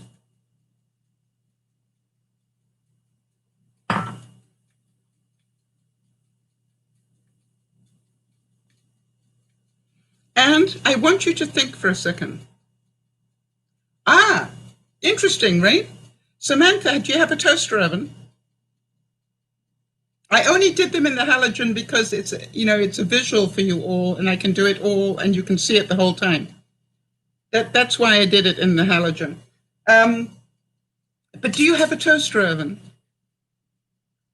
Because you can get 6 of these jars into a toaster oven. Believe me, I know. All right? 6 of those into it. My toaster oven will take 6 of those. And you have the halogen. So now, all right. So now, can you see? You know that leftover chicken I've got? I can make shepherd's pie now out of it just by layering the stuff in the mason jar. Does that make sense, Sam? Okay, but if you've got a halogen, you're fine. If I want to make shepherd's pie out of chicken, I'll put the ground chicken in, I'll put layers of vegetables in, and then I'll put a thinly sliced a sweet potato or regular potato on top, and then just bake it like that. Why? Because I know that this is a good serving size, a total meal. Right. I don't save them, Jody. It's just what is left. By the way, the other thing I think you all know I do, sometimes I have even more left over, right? But now this will go into a soup or a stew that's coming up next. All right. So, I don't waste the vegetables. At the end of the week, what I haven't used, I will freeze. Oh, what was that, Samantha? I want to tell you, cooking in mason jars is an amazing way to keep your portion control right. I always say to myself, I can have as much as I want to fill up the mason jar. And then if I want even more, then I have put extra vegetables with it.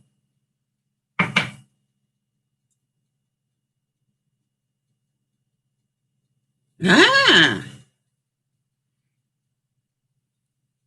All right, so Beth has trained her husband to make the food and do the food prepping. Well, I want to tell you, Beth, it's thanks to you that I do a lot of this. I cook once a week sort of stuff now. Oh, it's nice that he does the food prepping and then he leaves them for you with cute notes inside. That's love. We love that. Kiz is saying, seeing how much easier it is to make meals than my mind imagined. You like the shepherd's pie idea about layering? Yes. How many of you can see that I didn't have time to do it today, but I could have done a lasagna the same way, right? But only made 1 helping for myself this week. I could have made 5 of them, but in individual servings. And that's why I love the mason jars. It's Charles's birthday on the 13th. Thank you for letting us know. By the way, these extra vegetables that I cooked up, all right, that are now done, I will strain those off or use that in a soup. Jody's saying that mason jars are the cubies of my cooking world. Absolutely. I totally agree. So guys, I want to tell you, it's pretty hot in here. It's going to take me a long time to clear this lot up. There's no doubt about that. But if it helped, then it is worth it. And can you see that it's not a case of I can't have pasta, right? I'm not into that. It's like once a week I have pasta, right? Once a week I have pasta. You know, you know it's going to be a very difficult choice tonight. Will I have that healthy looking salad, or do you think I'm going to eat this? I mean, I worked hard. And by the way, that's 2 meals if I want it to be, which would be lunch and dinner, because I haven't had anything today. All right, so let me just see how this is doing. Yeah, so I'm just browning up the protein bites, all right? Now, I can literally crumble those over the top of something, or just put them on a plate and put a little bit of plum sauce with them. So to me, this is all about, it's not what we can't have, it's how creative can you be with what you can. Sandy, you're still there, right? Sandy, here's another thing I wanted to show you, now that you're getting into the sourdough thing. I've caused a bit of a scene in my neighborhood, Sandy, because people now want my sourdough. So what I do is I take my extra starter every day, you know, that bit you normally throw away, and I make dough out of it, and then I freeze the dough. And then tonight I will take the dough out and let it defrost. And tomorrow I will make a couple of big loaves and distribute them to the neighbors. And so you will become a very popular person, and all from that stuff that normally you would have to throw away from the sourdough. Now, I didn't do it tonight, but the other thing I wanted to show you, and that's also important in terms of not wasting the sourdough. Yeah, it's here somewhere, but I have no idea where, people. I'm so lost now. Oh, is that it? No, that's the cheese. But I actually keep a mixture of the sourdough dough and water, and I make myself a wrap. And I will use up some of the cream cheese and some of the extra cucumber that I've got, and probably put a wrap in with the chicken salad. You know, just cut it up. Does that make sense? It's about thinking out of the box. Absolutely. Now, the other trick that I really want to tell you is important is this is something I talked about last week. It's not what do I want to cook. It's what have I got left over and what can I do with it? Now, you will see that a lot of these meals had basically the same ingredients in because that's what I have left over. It doesn't mean I can't add more things to them to give them a bit of oomph, all right? But basically, if I needed a meal, I could grab one of these and have it. And if I had the chicken pot pie one week and had the macaroni cheese tonight, you know, I'm going to have that. You know, if I wanted to have the protein bites during the week, I can do it. You know, I've got choices. And I can freeze as much as I want to, and I haven't wasted it. That is what I'm looking at. So the idea of taking that cast off when you're making sourdough and making wraps out of it and freeze them. You can freeze them. Very important part. Don't waste it. So thank you all for being here. I thought I could probably get 5 meals done, and I think I nearly did. But you could see 5 meals were constructed, right? You could see that for $6, I made 5 meals out of that $6. And I think that's pretty good bang for your buck. What do you think? And so the way that you halve the meat bill is you eat half as much meat and you put vegetables in to make up for it and disguise it so people don't know. If you did lasagna, all right, put the vegetables in the sauce, you know, mix it up, blend it up.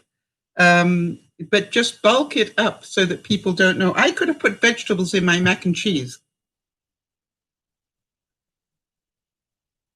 All right, so Niesh is saying, I learned that a good bit. I used to think that healthy foods were tasteless, but it doesn't have to be. No, it doesn't have to be. It's what you do with what you can eat that makes it tasty.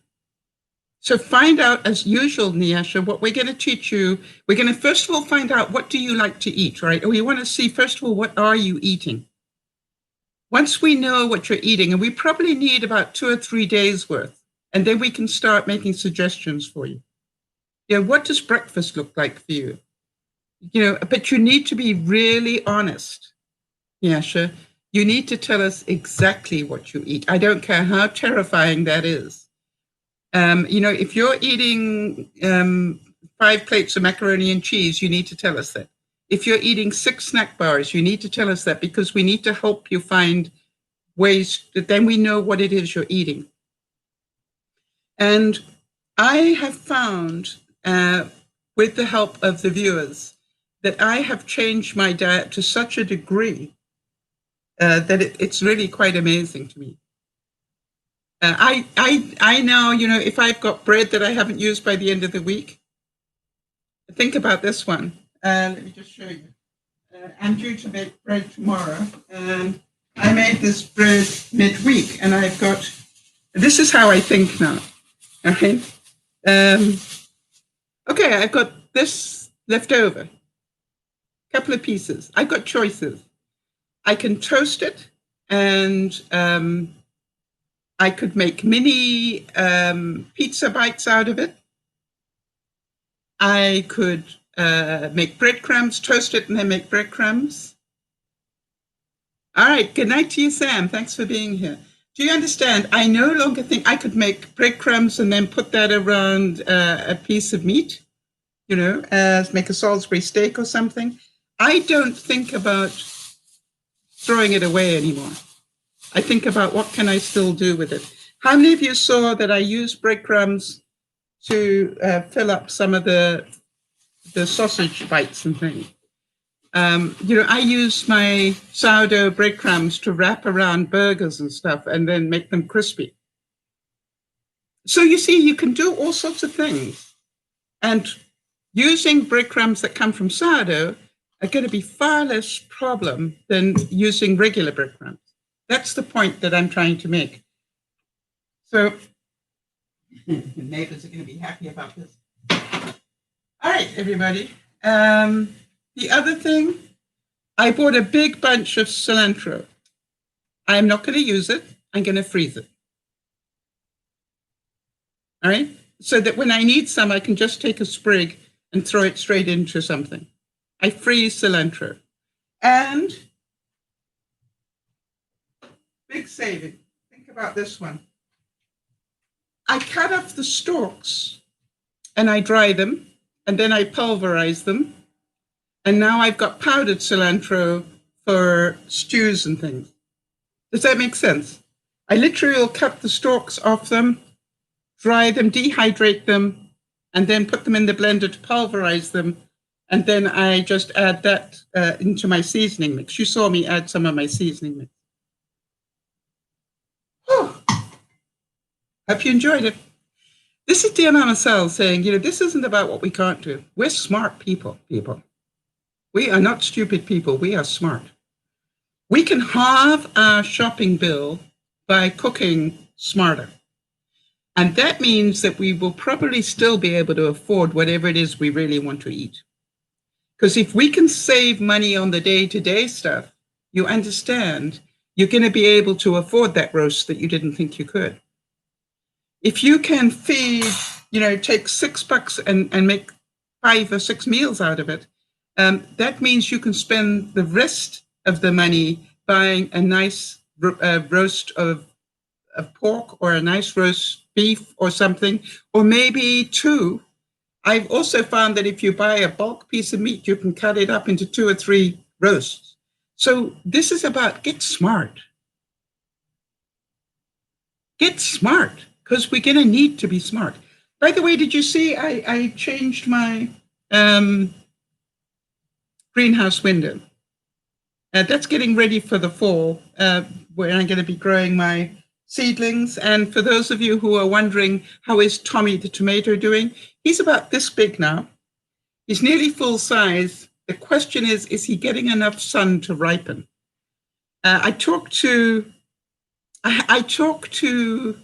Benji about it, and Benji said I might need to move him and put him into whatever's left of the sun. And I'm sort of, you know me, if I move him, I could break him, and I wouldn't want to risk that. So I might just leave him as he is. But you will continue to get updates. Thank you. So coping in the kitchen with less money, is it doable? Do you feel that you could do it? That is my question. Because if you come off this broadcast going, you know something? I can see the point. Then this was all worth it. It was amazing how much work that took to set that up. But I did it. And now I'm going to treat myself to the mac and cheese. All right, everybody, have a wonderful time. I'll see you on Sunday. And we will be doing another meditation for those of you who enjoyed that.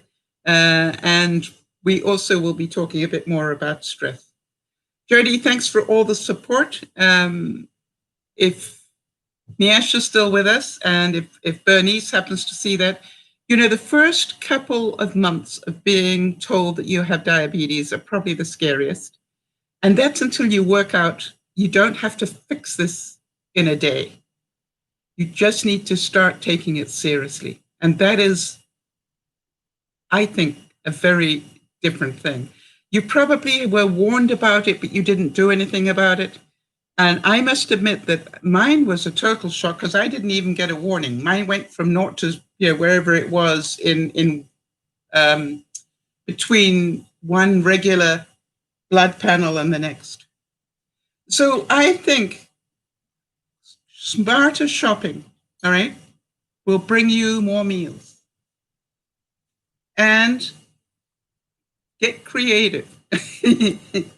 And some meals will be a little boring. I understand that, but you'll still eat. This is DearMamaSal saying, I love you dearly. Thank you for being here and looking after one another. Niasha, we're looking forward to hearing your menu, because that's the way that we're going to be able to help you. And we will take you one step at a time, Niasha. So sometimes you're going to ask us a lot of questions. We might not give you the answers yet, because we need you to just take one step at a time so you don't overwhelm yourself. Does that make sense? Because otherwise you will get scared, and you don't need to be. Just know that if you do this systematically and the right way, you can actually reverse this if you want to. Okay. See you Sunday, everybody. This is DearMamaSal saying, remember to look after one another. And Jody, thank you for all that you do in that. And please look after yourself first. Because Jody, if you cut yourself too thin, I'm going to have the job of putting you back together again. Aren't I selfish? This is DearMamaSal saying, see you Sunday. Bye-bye for now.